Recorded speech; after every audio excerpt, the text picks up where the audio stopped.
আজকে পবিত্র মিলাদুন নবীর মাস। এই মাসে এমন একটা মহামানব আমাদের মাঝে আসলো, যখন পৃথিবী ছিল অন্ধকারে নিমজ্জিত। সেটা সামাজিক অবস্থা বলেন, পারিবারিক ব্যবস্থা বলেন, রাষ্ট্রীয় ব্যবস্থা বলেন, অর্থনৈতিক বলেন, পৃথিবী অন্ধকারে নিমজ্জিত। এমন একটা সময়ে আমাদের নবী দুনিয়ার মধ্যে তাশরীফ আনলো। আহা, আল্লাহর নবী যেই দিন দুনিয়াতে তাশরীফ আনলেন, জন্মগ্রহণ করলেন, সেই দিন সমুদ্রের মাছ একটা মাছ আর একটা মাছের কাছে দৌড়াই যায়। শুনছো রে মাছ, রাহমাতুল লিল আলামিন দুনিয়ায় তাশরীফ আনছে। কল্পনা করতে পারবেন? হরিণ দৌড়াইয়া বাঘের কাছে গেছে, বাঘ হরিণ দৌড়াইয়া বাঘের কাছে গেছে, বাঘ শুনছিস রাহমাতুল লিল আলামিন তাশরীফ আনছে দুনিয়ায়। হরিণ দৌড়াইয়া বাঘের কাছে গেল, ব্যাঙ দৌড়াইয়া সাপের কাছে গেল, সাপ শুনছিস রাহমাতুল লিল আলামিন দুনিয়াতে আসছে। রাসূল যেই রাত্রিবেলা আগমন করেছিলেন, সমগ্র সৃষ্টিগুলি আন্দোলিত হয়েছিল। কাজী নজরুল কত চমৎকার কবিতার সঙ্গে তিনি লিখেছেন, ত্রিভুবনের প্রিয় মুহাম্মদ এলো রে দুনিয়ায়, রে সাগর আকাশ বাতাস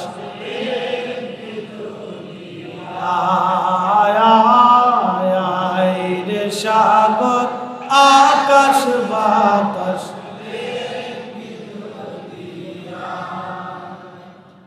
কবি কত চমৎকার ভাষায় বললেন,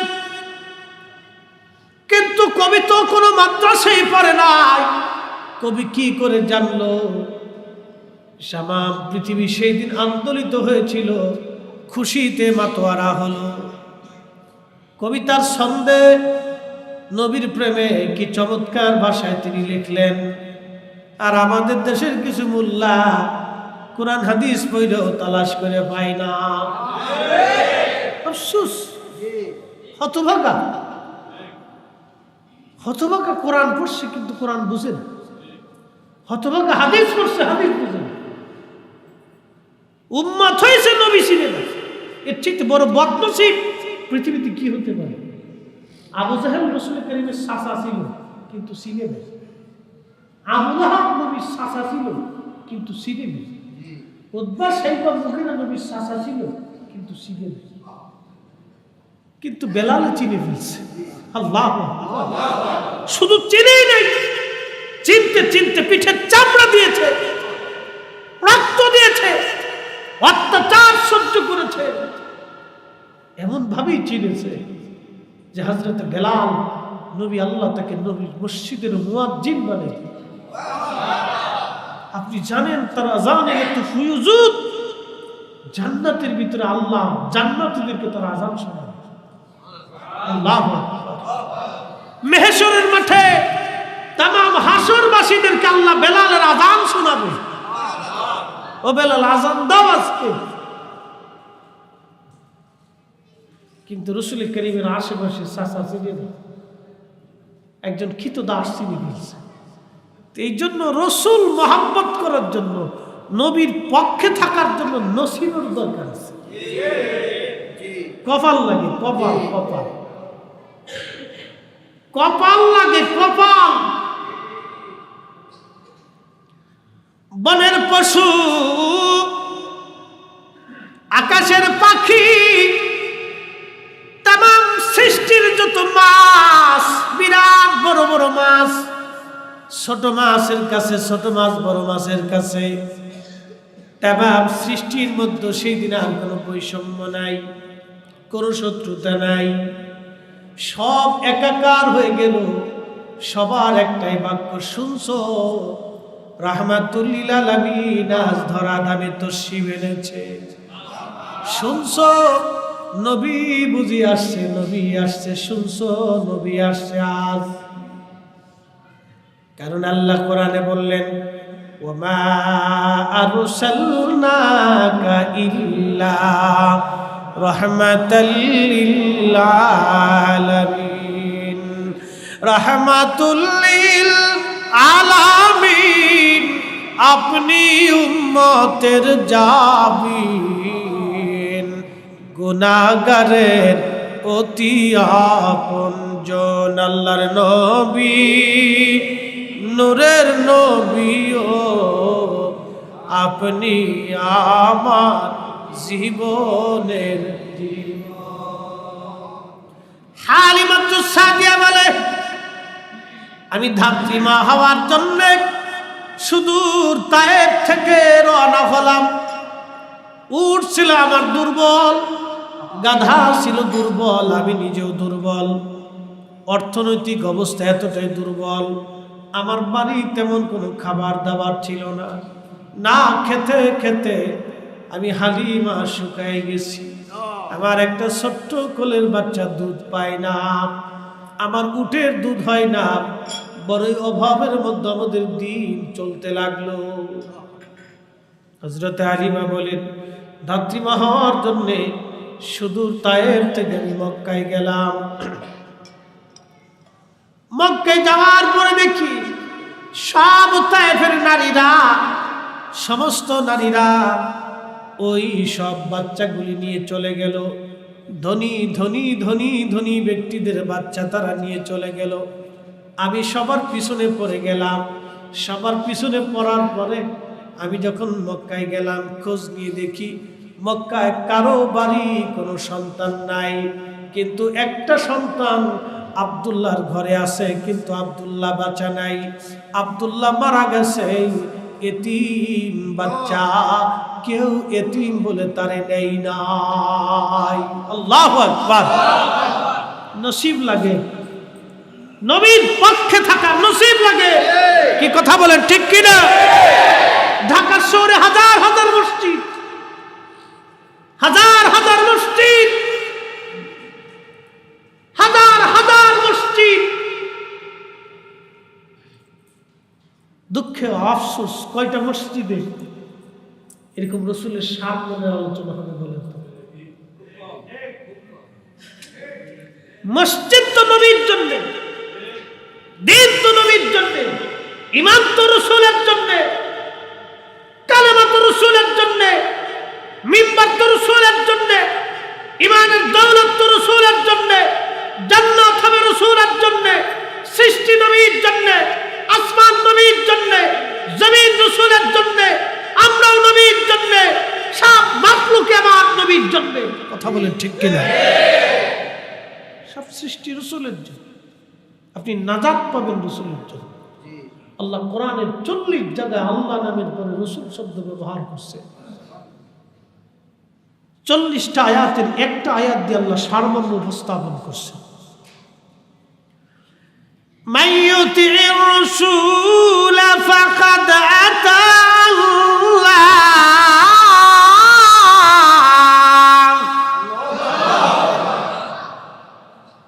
আল্লাহ বললেন নবীর ইত্তেবা হলে আল্লাহর ইত্তেবা হয়ে যায়। নবী মানলে আল্লাহ মানা হয়ে যায়। নবী খুশি করলে আল্লাহ খুশি করা হয়। নবীর দলে থাকলে আল্লাহর দল হয়ে যায়। ঠিক কি না? নবীর গোলামি করলে আল্লাহর গোলামি হয়ে যায়। কি চমৎকার কথা না? আমার দেশে আর এক প্রকার মৌলবী এটারা কয় যে আমরা আল্লাহর গোলাম, নবীর গোলাম না।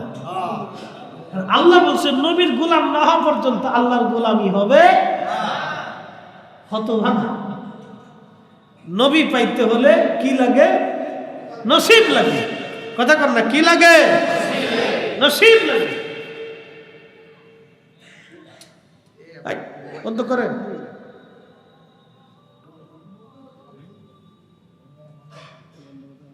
একটা রিংটোন আছে আর কি, একটু দূরে শুয়ে পড়ি। আল্লাহুম্মা সাল্লি আলা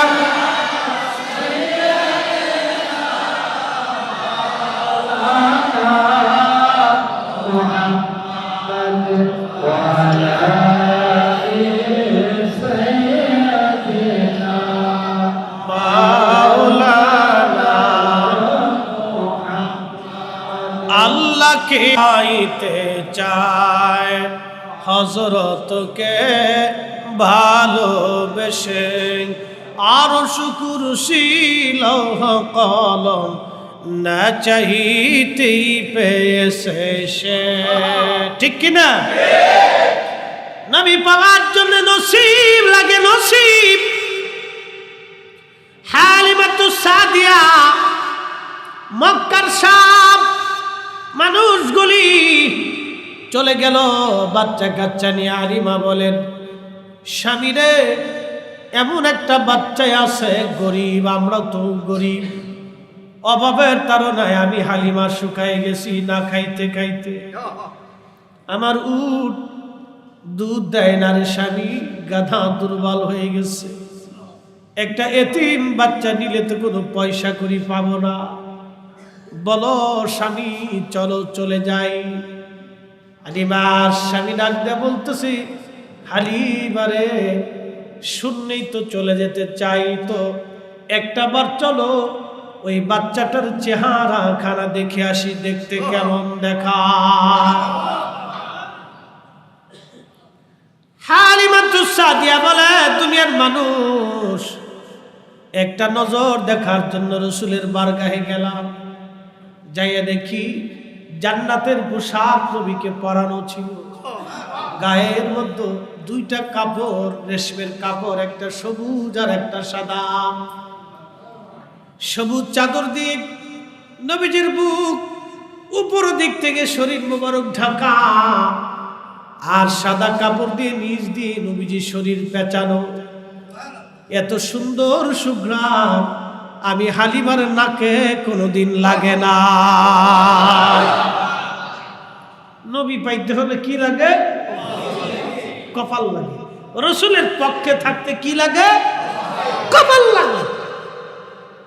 খালি বিরামপুর সাইকেল হাতে চলে নবী হওয়া যায়, আবার রিকশাওয়ালা রাসূলের পাগল হইয়া আল্লাহর নবীর সাথে জান্নাতে চলে যান। কি কথা কন না? নসিব।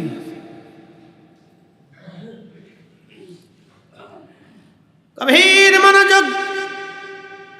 হযরত হালিমা বলে, আমি যখন রাসূলের সামনে দাঁড়াইলাম, দোলনার ভিতরে নবী। এত সুন্দর মানুষ হতে পারে, মানুষ এত সুন্দর হতে পারে, আমি হালিমার কল্পনা তো ছিল না মানুষ এত সুন্দর।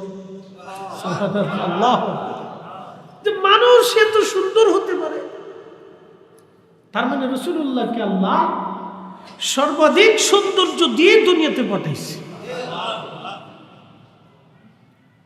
হযরত হালিমাতুস সাদিয়া রাদিয়াল্লাহু আনহা বলতেছে, এত সুন্দর মানুষ হতে পারে কল্পনাতেই ছিল, এত সুন্দর।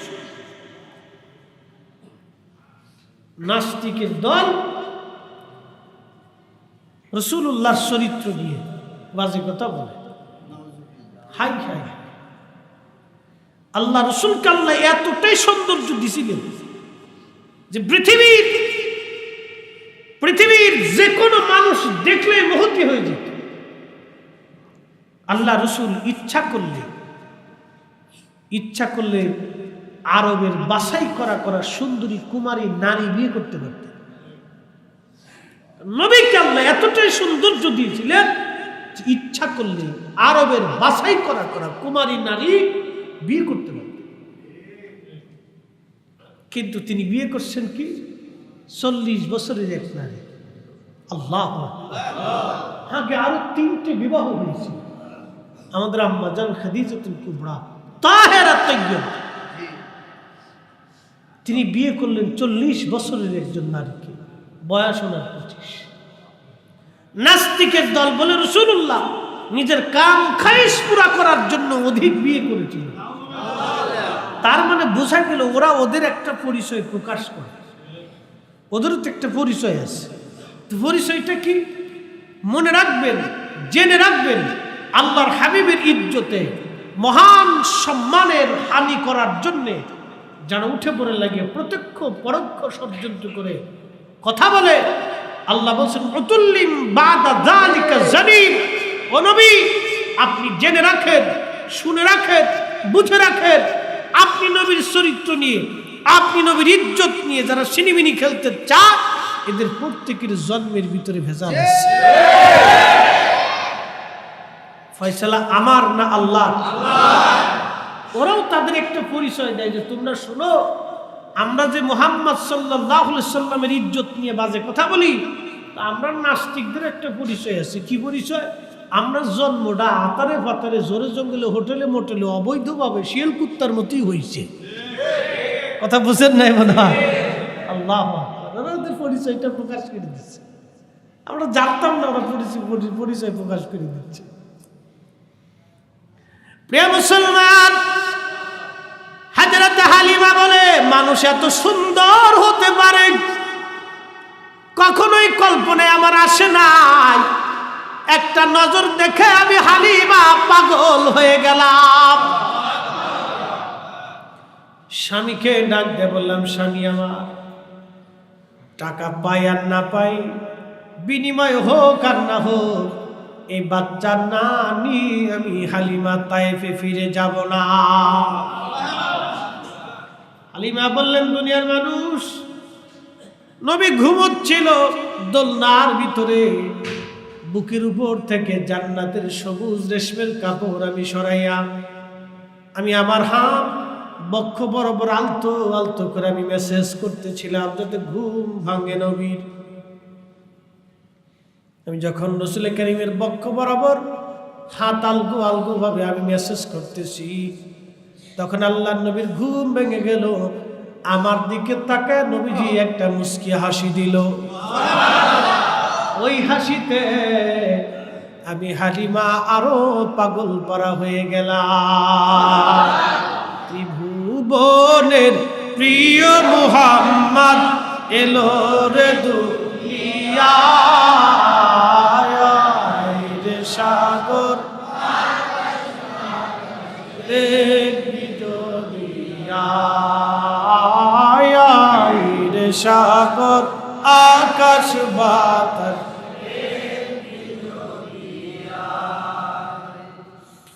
আমাদের টিকের মুসলমান, শহরে তো দুনিয়ার কাজে অনেক বড় ব্যস্ত, জীবনের বহু সময় আর নসিব হতে নাও হতে পারে। ব্যবসায় ব্যস্ত, চাকরিতে ব্যস্ত, কাজে ব্যস্ত, দুনিয়াদারিতে আমরা সবাই ব্যস্ত। আহা, আজকে আপনার যারা দুনিয়াদারিতে ব্যস্ত তাদেরকে দুটি কথা শোনাই যায়। আপনার বিরাট বড় দোকান, চিন্তা করতেছেন দোকান ছেড়ে যদি আমি ওয়াজে আসি আমার ব্যবসা কে দেখবে। কিন্তু আজকে আপনি যদি মারা যান, কালকে আপনার দোকান ঠিকই চলবে কিন্তু আপনি নাই। মনে হয় বাড়ি বাজার সবাই বন্ধ হবে। হ্যাঁ, আমি আমার বাড়িতে নাই, মনে বাজার বন্ধ হবে না, আমার ছেলেমেয়ের মার্কেটও বন্ধ হবে না, আমার স্ত্রীর খাওয়া দাওয়া বন্ধ হবে না, বাজার সদাই বন্ধ হবে না। মাদার টেকের মুসলমান, ব্যবসা বন্ধ হবে না, চাকরি বন্ধ হবে না, আপনার দোকান ঠিকই চলবে, আপনার প্রতিষ্ঠান ঠিকই চলবে কিন্তু আপনি নাই। সবই ঠিক চলবে। 50 পাখি জমির ধানও যদি হয়, একটা ক্ষেত ধান পরে থাকবে না, সব ধান বাড়ি চলে আসবে। মুসলমান, অতএব বুদ্ধিমান তারা যারা নবীর মোহাব্বতে মিলাদের মাহফিলে বসে যায়। কথা বলেন ঠিক কিনা? বুদ্ধিমান তারা। হযরত হালিমা বলেন, ওই হাসিতে আমি পাগল পারা হলাম। আরো একটা দৃশ্য আমি দেখলাম, নবীজির জুলফি মুবারকের মাঝখানে যে কপাল। আল্লামা মোল্লা আলী কারি আল মাওরুদুর রাবির মধ্যে লেখেন, এই হাদিস কেন 27টা কিতাবের মধ্যে আসছে। হযরত রাসূল কারীমের পবিত্র জুলফি মুবারকের মাঝখানে যে কপাল, এই কপাল মুবারকের মাঝখান থেকে একটা নূর বের হইয়া একবারে মধ্য আকাশ পর্যন্ত পৌঁছায় গেল। হালিমা বলে আমি আরো আশ্চর্য হলাম, এটা কি দেখতেছি। হযরত হালিমাতুস সাদিয়া বলেন আমার আর বুঝার বাকি নাই যে এই ছেলে আর সাধারণ কোনো ছেলে না। ফাইসি খনিজ সম্পদ, মহামূল্যবান রত্ন, সারা যাবে না। পয়সা দিক আর না দিক, স্বামী রে আমি সন্তান সারা বাড়ি ফিরে যাব। আল্লাহু আকবার। নবীর পক্ষে থাকা কি লাগে? কপাল। সব কপালে হয় না, নসিব না, বদনসিবের কপালে উত্তর, বদনসিবের কপালে রসুল।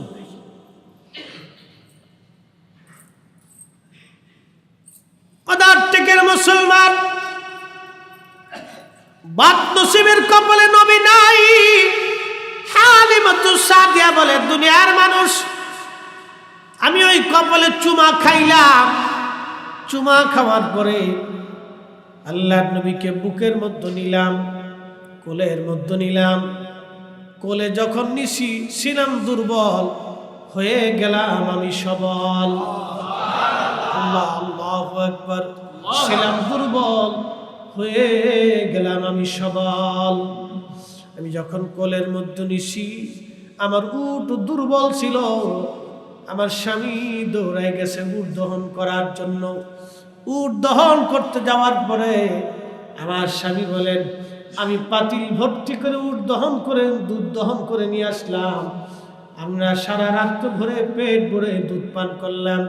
স্বামী আমার ডাক ডাকা হালিমা, এই ছেলে সারা আমি তায়েফে ফিরে যাব না। আল্লাহু আকবার। এই জন্য আল্লাহ কোরআনে বললেন ওয়ামা আরসালনাকা, আপনাকে পাঠাইছি ইল্লা রাহমাতাল লিল আলামিন, সমস্ত জগতের রহমত বানাইয়া। জোরে বলা যাবে আল্লাহু আকবার। মাছের জিকির করে কার? মাছ জিকির করে কার? গাছের জিকির করে কার? সব সৃষ্টি জিকির করে কার?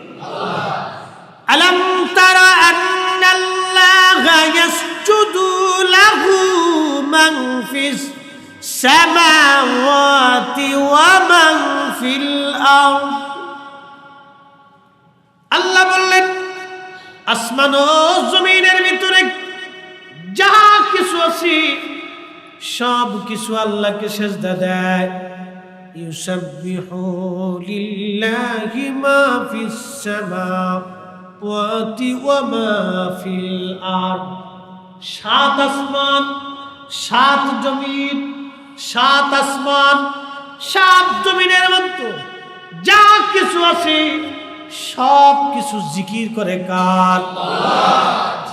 আল্লাহ জিকির করে কার? সুবহানাল্লাহ কি বাড়িয়ে আল্লাহু আকবার। কথাটা বুঝে যাবে। ইন্নাল্লাহা ওয়া মালাইকাতাহু ইউসাল্লুনা আলান নবী। সব সৃষ্টি জিকির করে কার? সব সৃষ্টি স্মরণ করে আল্লাহকে, স্মরণ করে আল্লাহকে। আর আমার নবীজি এক সেকেন্ডের জন্য নবীর স্মরণ আল্লাহ বাদ দেয় না। হুজুর আমি আপনাকে ভুলে যাই না, সব সময়ের জন্য আপনার উপর আমি আল্লাহ সাকিনা রহমত নাজিল করতে থাকি। একটা সেকেন্ডের জন্য নবীকে ভুলে নাই, আর কখনো আল্লাহ ভুলবে না। একবার বলেন আল্লাহু আকবার। এই ইজ্জত মনে আমরা ভোট দিয়ে দিছি, আমরা ভোটে হইছি। আল্লাহু আকবার। সব সৃষ্টি জিকির করে কার? আর আল্লাহ সব সময় নবীকে স্মরণ করতে থাকে, এটা এক জিকির। চিন্তা করে। আর আমরা মিলাদুন নবীর মাহফিল করলে অনেকে শরীরের মধ্যে বিরাট চুলকানি শুরু হয়েছে, উড়ি অ্যালার্জি হয়েছি। বাপরে বাপ, অ্যালার্জি কারে করে? নবীর শানের আলোচনা শুনলে শরীর আর সহ্য হয় না। ও কেমনি এখান থেকে বের হয়ে যাবে, মানে শয়তান ওর সারা শরীরে গাইতে বইছে। শয়তান তিনবার কেঁদেছিল, আল্লাহ থেকে বিতাড়িত হওয়ার পরে একবার কেঁদেছে, সূরা ফাতিহা নাজিল হওয়ার সময় একবার কেঁদেছে। আর আমার নবীজি দুনিয়াতে তশরিফ যেই দিন রাখছে, শয়তান এত পরিমাণে কাঁদছিল যে কান্না শয়তানের বন্ধ হয় নাই, এত পরিমাণে কাঁদছে। মনে রেখেন যে কথা বলছিলাম, সৃষ্টির সব প্রাণী, মাছ, তরুলতা পাতা, জলচর, স্থলচর, সমস্ত প্রাণী, হরিণ দৌড়ে বাঘের কাছে যায়, বাঘ শুনছো নবী আসছে, শুনছো নবী আসছে। একটা প্রাণী আর এক প্রাণীর কাছে যায়, শুনছো নবী আসছে। সারা পৃথিবীর মধ্যে খুশির রব পড়ে গেল। এক পাশে শয়তান বসে বসে খালি কাঁদতেছে। সব সৃষ্টি রবিউল আউয়াল মাসের 12 তারিখ শুরু, সাদিকের সময় পৃথিবীতে নবী যখন তশরিফ আনছেন, জন্মগ্রহণ করেছেন, তাম সৃষ্টি খুশিতে আন্দোলিত হয়ে গেল, তাম সৃষ্টি খুশিতে আন্দোলিত হয়ে গেল। শয়তানে এক পাশে বসে বসে কাঁদতেছে। কান্দে কেডা? বেজার কেডা? বেজার কেডা? খুশি কেডা? সব সৃষ্টি মারহাবা কর। বেজার কেডা? ঈমানদার যারা, তারাও নবী পেয়ে খুশি। কথা কোন ঠিক কিনা? লাকাদ মান্নাল্লাহু আলাল মুমিনিন,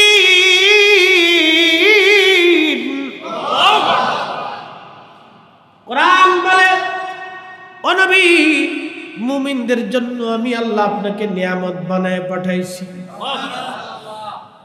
নবীর উপরে কোন নিয়ামত আছে? চোখ কার দেওয়া নিয়ামত? চোখ কার দেওয়া নিয়ামত? আল্লাহর। জবান কার নিয়ামত? আমার দেহটা কার নিয়ামত? আকাশের বৃষ্টি কার নিয়ামত? ঢাকা শহর 2 দিন প্রচন্ড গরমে অস্থির হয়ে গেল। এক বৃষ্টি আর বাতাস দিয়ে আল্লাহ সব গরম উঠাই নিয়ে গেল। এই নিয়ামতটা কার? আল্লাহ এত নিয়ামত দিল, বলেন তো আমার নবীর চাইতে বড় নিয়ামত আর কিছু আছে? রসুলের মতো মহা নিয়ামত পাইয়া আমরা এই মিলাদুন নবীর মাহফিল দিয়া আমরা শুকর আদায় করি, প্রশংসা আদায় করি আল্লাহর। আল্লাহ জিকিরে ফিকিরে ইবাদতে বসে গেলাম। আমরা জিকির করে জাহান্নামে যাব, আর ওরা না করে জান্নাতে চলে যাবে। শয়তান বিরাট বড় খুশি হয়ে গেছে। শয়তানে খুশি, সর্বনাশ, যাহা ছিল উল্টে, আমি এটার যাহা ছিল সোজা, এটার উল্টাই দিছি। উদর ফিন্ডি বুদুর গানে দোষ করছে একজন, সাফাইছে আর একজনের গানের উপরে। যারা জিকির করলো ওরা হয়ে গেছে জাহান্নামী, আর যারা করতেছে না ওরা হয়ে গেছে জান্নাত। যারা রসুলের প্রশংসা করিয়া, দুরুদ সালাম করিয়া, মানুষের খাওয়াই গিয়া, নসিহত করিয়া, জিকির ফিকির করিয়া, দোয়া দরুদ করিয়া, কান্নাকাটি করিয়া, ওরা হয়ে গেছে বেদাতি। আর যারা বিরুদ্ধে ফতোয়া দিল ওরা হয়ে গেছে সুন্নতি। শয়তানে কয় বাহ, দারুণ সিস্টেম তো, এরকম সিটারি তো আমিও দুনিয়াতে কোনোদিন পাইছি না। হ্যাঁ, কথা কর না কেন? শয়তানের চিন্তা করে বাপ কত বড় সিটারি, আমি এরকম সিটারি কোনোদিন শিখছি না। বুঝে যাওয়াটা জরুরি, আমাদের বোঝাটা জরুরি। আল্লাহ রাসূল বলছেন, জিকিরের মজলিস যেখানে জান্নাতের বাগান পাও, ফারতাউ, বাগানে বিচরণ করো। সাহাবে کرام বলেন, ইয়া রাসূলুল্লাহ মা রিয়াদুল জান্নাত, জান্নাতের বাগান কি? নবী বলেন, ইয়া হিলাকুজ জিকির, জিকিরের মজলিসটা আল্লাহর বেহেশতের বাগান। কার জিকির? আজকে এখন কার জিকির চলতেছে? জোরে বলেন, কারটা? তো এটা কইরে আমরা খুব অপরাধ করে ফেলছি, খুব বেদাত করে ফেলছি, খুব খারাপ কাজ করি। আমরা সব জান্নাতে চলে যেতে চাই, ওরা না করিলে মনে মনে খুব জান্নাতে চলে যেতেছে। হ্যাঁ, শয়তানে হাসে আর কয় বাপ কত বড় সিটিয়ার, যা আমি কল্পনা করি না তো তোরা করে ফেলছিস, যা, অসুবিধা দেয়। বুঝাটা জরুরি যে মাটির উপরে আজ বসে আছি, আগামী দিন এই মাটির নিচে ঘর হবে। কথা ঠিক কিনা? চির সত্য যে মাটির উপরে আজ বসে আছি, আগামী দিন এই মাটির নিচে আমাদের ঘর হবে। রাসূল করিম সাল্লাল্লাহু আলাইহি সাল্লাম পৃথিবীতে এসেছিলেন, ওনার আশাটা আমাদের জন্য এত বড় নিয়ামত। ওনার আশাটা, ওনাকে আল্লাহ পৃথিবীতে পাঠিয়েছেন এই মানব জাতির ভিতরে, আমাদের মাঝে, আমাদের ভিতরে মানসীয় খুশুসিয়ত, মানবীয় সুরত দিয়ে নবীকে আল্লাহ পৃথিবীতে আমাদের মাঝে পাঠিয়েছেন। এটা আমাদের 7 জন্মের ভাগ্য। যদি আল্লাহ জিন জাতির মধ্যে পাঠাইতেন তা আমরা বদনসিব হয়ে যেত। কি কথা কন না কেন? যদি ফেরেশতা জাতির মধ্যে পাঠাইতেন আমাদের বদনসিব হয়ে যেত। এটা আমাদের 7 জন্মের ভাগ্য যে রাসূলুল্লাহ আল্লাহর হাবিব সাহেবে জান্নাত, সাহেবে মেহশার, মাকামে মাহমুদ আলা, তিনি সেই নবী সৃষ্টির প্রারম্ভ থেকে কিয়ামত পর্যন্ত যত মানব, যত জিন, যত ফেরেশতা, যত মাখলুক, যত জীব, যত সৃষ্টি সব আল্লাহর সামনে হাসরের ময়দানে মাথা নত করে দাঁড়িয়ে থাকে। কোটি কোটি ফেরেশতা, কোটি কোটি জিন, কোটি কোটি মানব জাতি সেই দিন থরথর করে আল্লাহর সামনে মাথা নত করে সেজদায় করে কাঁপতে থাকবে। আল্লাহর নবীরা পর্যন্ত সেই দিন কপাল ভাঁজ করে যাবে, হাঁটু গেড়ে বসে যাবে, চিন্তিত হয়ে যাবে। আল্লাহর কাহ্হারিয়ত দেখে সব সৃষ্টিগুলি সেই দিন অঝোর ধারায় পেরেশান হয়ে যাবে, ঘরমুক্ত হয়ে যাবে, চিন্তায় পেরেশানিতে কাঁচা চুলগুলি পেকে যাবে, যুবক বৃদ্ধ হয়ে যাবে। সেই দিন আমার নবী একমাত্র সেই রাসূল যাকে রওজা শরীফ থেকে ৭০,০০০ ফেরেশতার বেষ্টনী দিয়ে জান্নাতের পোশাক পরাইয়া আল্লাহ তার আরশে মুআল্লার নিচে মাকামে মাহমুদে অবস্থান করাইয়া নবী সেজদায় পড়ে শুধু একটা বাক্য বলবে, ইয়া রাব হাবলি উম্মতি, হে আল্লাহ আমার উম্মত গুনাহ করে ফেলছে। আল্লাহ বলবে, হাবিব বিরাট বড় মেহশর কায়েম করছি চোখের পানির জন্য না, কি চান আপনি বলেন, আমি ওয়াদা করছিলাম আপনি যা চাবেন আমি তাই দিব। হাবিব কি চান? রাসূলের একটাই বাক্য, ইয়া রাব হাবলি উম্মতি, আল্লাহ আমার উম্মত গুনাহ করে ফেলছে, আমার উম্মত গুনাহ করে ফেলছে। আল্লাহ বলবে, হাবিব যান, আপনার যাকে খুশি তাকে নিয়ে জান্নাতে চলে যান।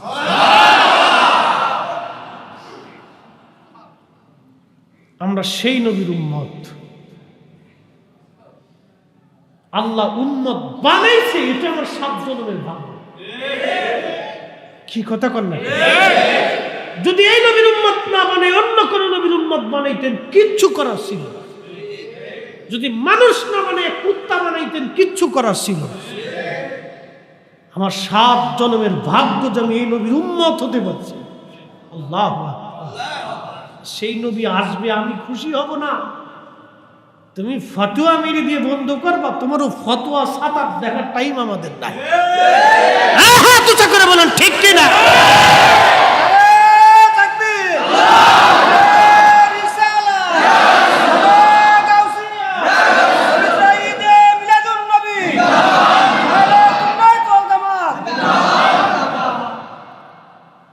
বিশ্ববিখ্যাত ইমাম রায়ের পক্ষে কিতাব লিখিয়েছে।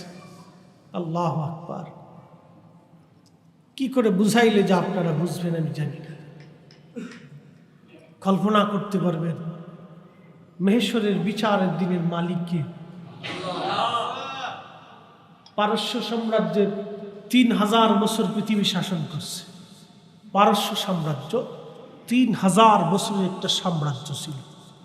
3170 বছর তারা পৃথিবীতে রাজত্ব করছে। পার্সিয়ান সাম্রাজ্য। রোমানরা 1000 বছর পৃথিবী শাসন করছে। উসমানীয়রা 600 বছর শাসন করছে।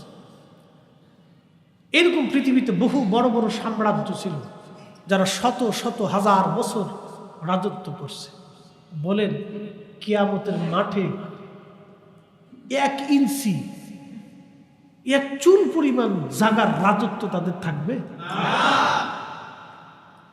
ওই দিনের রাজত্ব যার, সে মালিকের নাম কি? আল্লাহ। ওই দিনের মালিক আল্লাহ, কিন্তু সভাপতি আমার নবী। মালিক কে? আল্লাহ। সভাপতি নবী। যা চাবে তাই আল্লাহ দিবে। কথা কোন ঠিক কিনা?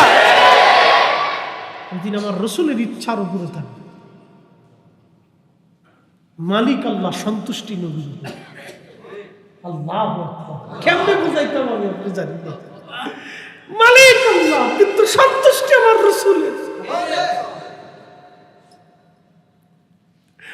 وَمِنَ اللَّيْلِ فَتَهَجَّدْ بِهِ نَافِلَةً لَكَ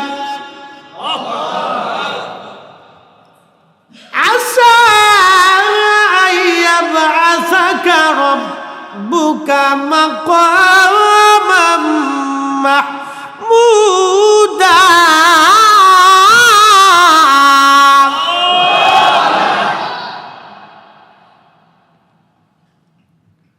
আল্লাহ ডেকে বলে, হুজুর তাহাজ্জুদ পড়েন আপনি? কি পড়েন? তাহাজ্জুদ আপনি পড়েন, এটা আপনার জন্য অতিরিক্ত করে দিছি নবীজি। আপনি তাহাজ্জুদ পড়ার কারণে আপনার একটা পুরস্কার আমি দিয়ে দিব। আশা আইয়াবআসাকা রাব্বুকা মাকামাম মাহমুদা। কাজী নজরুল চমৎকার তার ভাষায় তিনি কবিতার ছন্দে লিখেছেন, শ্রেষ্ঠ নবী দিলাম রে তরিয়ে নিতে রোজাহাসরে। শ্রেষ্ঠ নবী দিলাম রে তরিয়ে নিতে রোজাহাসরে। পথ না ভুলি তাই তো দিলে পাক কুরআনের বাণী। খোদা তোমার খোদা সুন্দর ফুল সুন্দর ফল মিঠা নদীর পানি। খোদা খোদা তোমার তুমি কতই দিলে রতন ভাই বাড়াদার পুত্র স্বজন। ক্ষুদা পেলে অন্ন জুগাও মানি চাই না মানি। খোদা তোমার খোদা তোমার সুন্দর ফুল সুন্দর ফল মিঠা নদীর পানি। খোদা খোদা তোমার আল্লাহুম্মা সাল্লি আলা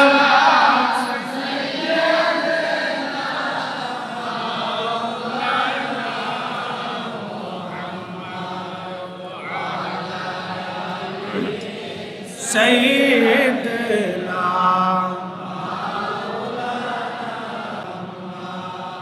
মাদার টেকের মুসলমান খুবই মনোযোগ। আল্লাহ বললেন, হাবিব তাহাজ্জুদ আপনি পড়েন, একটা বেনিফিট আমি আল্লাহ আপনাকে দিলাম। শুনেন, কিয়ামতের মাকামে মাহমুদ ওয়ালা আপনারে বানাইলাম। মাকামে মাহমুদ আল্লাহর আরশে মুআল্লার ডান পাশে আবার নবীর জন্য একটা আসন বরাদ্দ হবে। তামাম সৃষ্টি আল্লাহর সামনে মাথা নত করে থাকবে, আর আমার আল্লাহ তার নবীকে তার ডান পাশে উপবেশন করাইয়া মহা ইজ্জতওয়ালা বানাইয়া সম্মানিত বানাইয়া আমার আল্লাহ তার পাশে বসায় রাখবেন। চিৎকার মেরে বলা যাবে কি ইয়া রাসূলুল্লাহ। আমাদের ভোটে আমাদের ভোটে আল্লাহ তার রাসূলকে ভালোবাসে। কি বাসে? ভালোবাসে। আল্লাহ তার নবীকে ভালোবাসে, এতই পরিমাণে ভালোবাসে, এত পরিমাণে ভালোবাসে আল্লাহ। নবীজির চাচা আবু তালিব কালেমা পড়েন নাই, কিন্তু জাহান্নামের মধ্যে সবচাইতে কম আযাব যার হবে তার নাম নবীর চাচা আবু তালিব। কারণ কি? দুনিয়ার কোন নেক কারণে তার এত কম আযাব হবে? কারণ কি? ইমাম সুয়ুতি আল হাবিলিল ফতোয়া মাসালিকুল হুনাফা বিওয়ালিদাইল মুস্তাফার মধ্যে লেখেন, শুধুমাত্র রাসূল কারীমকে ভালোবাসার জন্য নবীজির আম্মা জান মারা গেলেন, ইন্তেকাল করলেন। দাদার হাতে লালন পালন, দাদা দায়িত্ব দিলেন একজন চাচা, তার নাম ছিল জুবাইর। তার দায়িত্ব দেওয়ার পরে কিছুদিন থাকার পরে তিনি মারা গেলেন। তিনি দায়িত্ব দিলেন আবু তালিবের হাতে। নবীজির এই চাচা আবু তালিব এবং আব্দুল্লাহ দুইজনে একই মায়ের সন্তান ছিল। হযরত আব্দুল্লাহ এবং আবু তালিব তারা দুইজনে একই মায়ের সন্তান। মোহাব্বতটা একটু বেশি। আবু তালিব নবীকে কাছে নিয়ে ঘুমাইতেন, চাচা ভাতিজারে সন্তানের মতো আদর করতেন।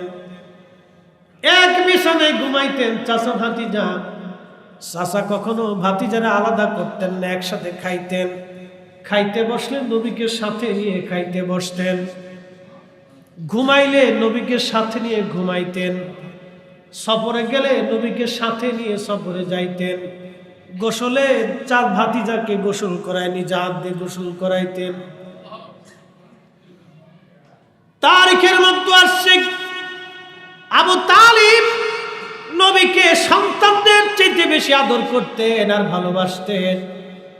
আহা, এই চাচার ইন্তেকাল হয়ে গেল, কিন্তু তিনি কালেমা পড়েন নাই।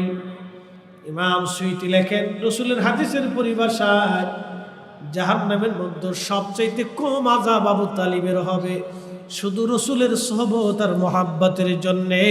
চিৎকার মেরে বলবেন কি সুবহানাল্লাহ। কল্পনা করতে পারবেন আল্লাহ কোরআনের ভাষা, ইন্নাল্লাযীনা কাফারু মিন আহলিল কিতাবি ওয়াল মুশরিকিনা ফী নারি জাহান্নাম খালিদিন।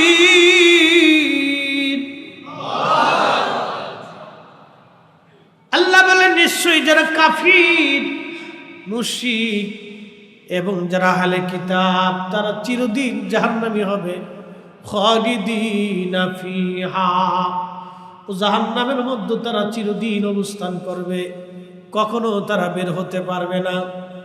কিন্তু আমার নবীকে ভালোবাসার জন্য, মহব্বত করার জন্য, নবীর ইজ্জতের দিকে তাকাইয়া আমার আল্লাহ আবু তালিবের আযাব সবচেয়ে কমাই দিয়া তার পায়ের নিচে শুধুমাত্র একটা আগুনের খড়ম পরাই দিলেন। মাথার মগজ গলে গলে কষ্ট পাচ্ছেন তিনি। তবে আল্লাহ নবী হাত বাড়াইতে চাইছিলেন, আল্লাহ আমার চাচারে মাফ করে দাও। আল্লাহ ডাক দিলেন, হাবিব হাত নামান, এ সময় আর হাত বাড়াইবেন না।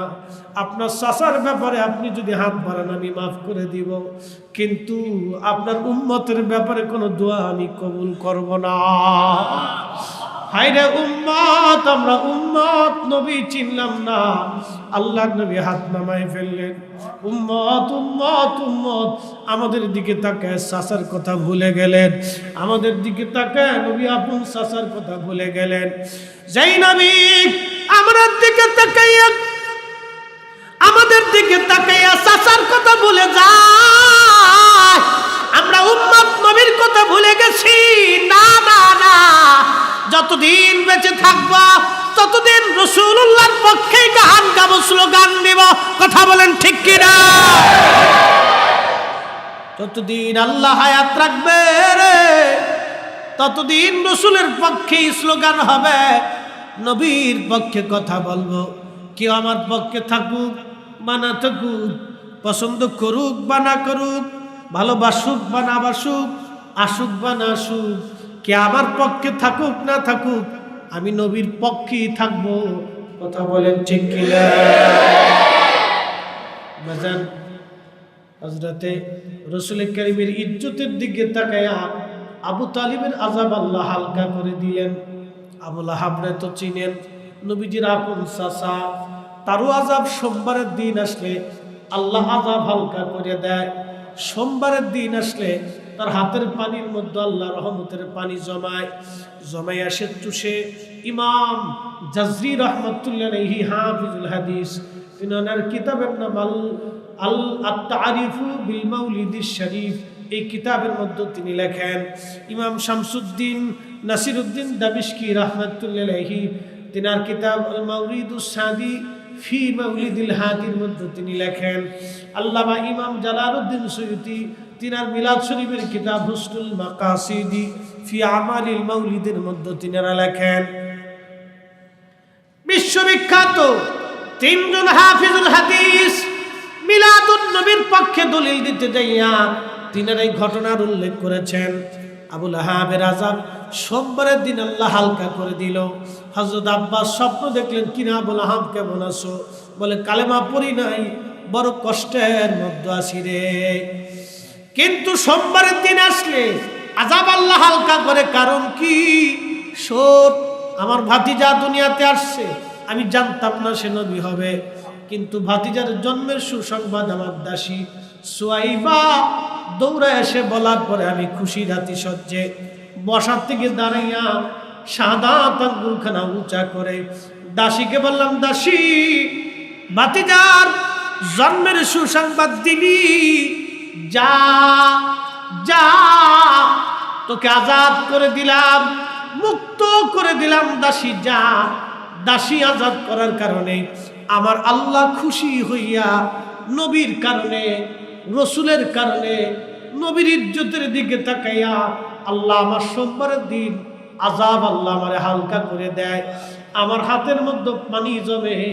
ইমাম জাজরি, ইমাম নাসিরউদ্দিন দামেশকি, ইমাম সুয়ুতির মতো, ইমাম হাজর আসকালানি, মোল্লা আলী কারি মাক্কির মতো বিশ্ববিখ্যাত মুহাদ্দিসরা লিখতেছে, একজন কাট্টা কাফেরের আযাব যদি নবীর মিলাদে খুশি হওয়ার জন্যে, দাসী আজাদ করার জন্যে যদি আবু লাহাবের আযাব আল্লাহ হালকা করে দেয়, আমরা নবীর আগমনে খুশি হইয়া মাহফিল সাজাইয়া নবীর গুণগান করিয়া কোরআন হাদিসের আলোচনা করিয়া আমরা ওয়াজ নসিহত করিয়া জিকির ফিকির করিয়া দোয়া দুরুদ করিয়া গরু খাসি আর উদ্দুম বা ছাগল ভেড়া জবাই কুরবানি করিয়া সুন্দর তাবারক রান্না করিয়া আল্লাহর বান্দাদেরকে খাওয়াইয়া নবীর আগমনে রাসূলের মহব্বতে খুশি প্রকাশ করার জন্য আবু লাহাবের আযাব যদি আল্লাহ হালকা করে দেয়, তাহলে আমরা খুশি প্রকাশের জন্য আমাদের জীবনের গুনাহগুলি মাফ করাইয়া আল্লাহ আমাদের জান্নাতুন নাঈমে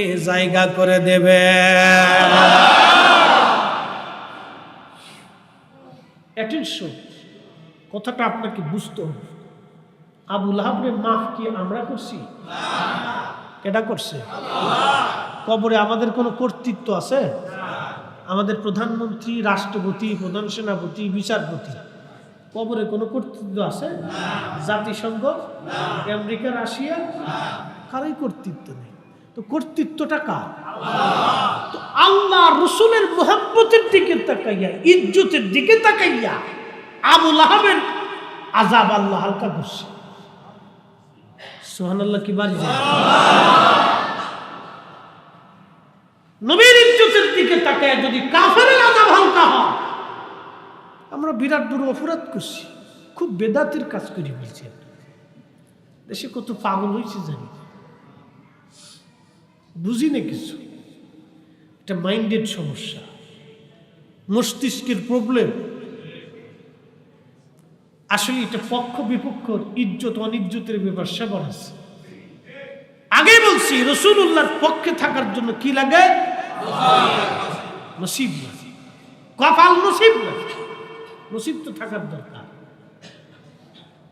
আবু তালিবের আল্লাহ আযাব হালকা করে দিল। রাসূলের মুহাব্বতের দিকে তাকায় একটা উটের নাম কাসুয়া, জীবনে পেশাব করছে কিন্তু কোনোদিন পানি খরচ করেনি, পায়খানা করছে কোনোদিন পানি খরচ করেনি। একটা উট কাসুয়া, শরীয়ত নাই, তরিকত নাই, মারিফত নাই, হাকিকত নাই, একটা প্রাণ। নামাজ নেই, জিকির নেই, ফিকির নেই, ওযু নেই, গোসল নেই, দোয়া নেই, দুরুদ নেই, সেজদা নেই, কিচ্ছু নেই। নবীর মহব্বতের দিকে তাকাইয়া আল্লাহ পাক এই উটটাকে কিয়ামতের ময়দানে রাসূলুল্লাহ এই উটের পিঠে শুইয়া কাসওয়ারে নিয়ে জান্নাতে চলে যাবে। একটা কাঠ উস্তলে হাত মারা মরে গেছে, সহিহ বুখারীর হাদিস, মরে গেছে, কোনো শরীয়ত নেই, কিচ্ছু নেই তার জীবনে। নবীর সোহবতে থাইকা এই কাঠটা জিন্দা হয়ে গেল। বিরহ বেদনা সহ্য করতে না পারিয়া মসজিদের মধ্যে ডুকরায় ডুকরায় কাঁদে। খুতবা বাদ দিয়ে নবী জড়ায় ধরে বললেন, কাঁদো কেন? বলে বিরহ বেদনা কাঁদতেছি। কিসের বিরহ বেদনা? বলে হুজুর, এতদিন আপনি খুতবা দিছেন আমার সাথে হেলান দিয়ে, এখন আর নতুন মিম্বার হইছে, আমার সাথে হেলান দিবেন না। নবী বিরহ বেদনা সহ্য করতে পারতেছি না, আমি উস্তুনে হান্নানা কাঁদতেছি। মরা কাঠ জিন্দা হলো, জবান খুললো, বিবেক হলো, আকল হলো। কাঠের কি মাথা আছে? জবান আছে? হাত পা আছে? চোখ আছে? কেমনে কাঁদতেছে?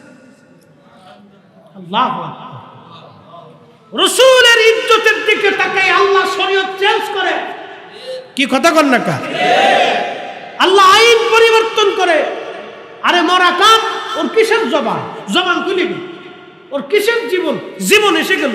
ওর কিসের বিবেক? তৈরি হয়ে গেল। মাথা নাই, বিবেক হইল। জবান, মুখ নাই, জবান আসলো। চোখ নাই, কান আসলো। সুবহানাল্লাহ কইতেন। কার দিকে তাকায়া? নবীর দিকে তাকায়া। কার দিকে তাকায়া? তাহলে রাসূলের ইজ্জতের দিকে তাকায়া আল্লাহ তার আইন পরিবর্তন করে। আল্লাহ তার আইন কি করে? পরিবর্তন। নবীর ইজ্জতে হাত দিবেন শাইখুল হাদিস, প্রধান ফকিহ, মুফতি আজম, মক্কা মদিনার ইমাম আর বাইতুল আকসার ইমাম, ওদিকে আল্লাহ তাকাবে না। বাইতুল মুকাররমের ইমাম, বাংলাদেশের সবচেয়ে বড় হুজুর, দলা হুজুর আর কালা হুজুর, মাইদি হুজুর আর সাইদি হুজুর, আমরা ফরিদপুরের ভাষায় বলতেছি, ও কোন হুজুরের দিকে কিন্তু আল্লাহ তাকাবেন না। বাটাম চালান কিন্তু কায়দা মতো হবে না। রাসূলের ইজ্জতের দিকে তাকে আল্লাহ যা খুশি তাই করতে হবে। এটা আল্লাহর ফয়সালা, আমাদের খাত নাই এখানে কোনো। অতএব রাসূলের পক্ষে থাকা নসিব লাগে। যারা বলেন কি লাগে? কি লাগে? নসিব লাগে। আমরা রাসূলের পক্ষে কথা বলি, আবার নাস্তিকের দল ওরা রাসূলুল্লাহকে গালিগালাজ করে। কয়েকদিন আগে দেখলেন না বাংলাদেশে, ওটা বাংলাদেশে থাকে না, কোন দেশে পলাইছে আল্লাহ জানে। এই সূরা নবীজি মরুক ডাকাত ছিল। হারামজাদা চিন্তা করতে পারছেন? আল্লাহর ঘর মসজিদ গালি দিচ্ছি না, তার পরিচয় প্রকাশ করতেছে হারামজাদা। হারামজাদা অর্থ কি? জন্মের কোনো ঠিক নেই। এটা আল্লাহর ঘর, আমি কোনো গালি দিচ্ছি না, কারণ আল্লাহ, আমি তার গালি দিব না, তার পরিচয়টা প্রকাশ করতেছি যে সে এই পরিচয় নেই। আরে নবী পৃথিবীতে না আসলে মরুভূমির ভিতরে ফুল যিনি ফুটাইলেন তিনি আমার নবী, ঠিক কিনা? পাথরের মানুষ যারা দিন দুপুরে মানুষ জবাই করত, উলঙ্গ নারী দিয়ে কাবা ঘর তওয়াফ করাইত। একজন সাহাবী বলতেছেন, আমি আমার 8টা কন্যা সন্তান জীবন্ত কবর দিছি। আপনি কল্পনা করতে পারবেন? একজন সাহাবী, তিনি রাসূলুল্লাহর দপ্তরে বসে বসে কাঁদতেছে আর বলতেছে, হুজুর দিন কবুলের আগে আমি আমার 8টা কন্যা সন্তানকে জীবন্ত কবর দিয়েছি। আল্লাহু আকবার! কত কঠিন হৃদয়ের মানুষ ছিল তারা। নিজের কলিজার টুকরা সন্তান, 8টা সন্তানকে কবরে জীবন্ত কবর দিয়েছি। আল্লাহ রাসূল কেঁদে ফেলে দিয়ে বললেন, তোমার কি কখনো মায়া লাগে নাই? বলে, হুজুর একটা সন্তানের বলে মায়া লাগছিল, একটা সন্তানের বলে আমার খুব মায়া লাগছে। সে নিজে কবর খুঁজতেছিল আর আমার মাটি ছিটে ছিটে আমার শরীরে লাগতেছিল, আর সেগুলি পরিষ্কার করে দিচ্ছিল। এই সন্তানটাকে কবরে দেওয়ার সময় আমার খুব মায়া লাগছিল। বাকি সন্তান কবর দিছি, মায়া লাগে নাই। সেই মানুষগুলি রাসূলুল্লাহ দপ্তরে বৈশা পৃথিবীর শ্রেষ্ঠ মানুষ হয়ে গেছে। দিল মরা মানুষগুলি দিল জিন্দা হয়ে গেছে। পাথরের মতো শক্ত মানুষগুলি মোমের মতো দিলগুলি নরম হয়ে গেছে। যেই নবীর সহবতে বৈশা ওই রসুলের ইজ্জতের চাদর ধরে ওই নবীর মহা সম্মানে যারা আঘাত করে, আমরা মনে করি ওদের জন্মে ভেজাল আছে।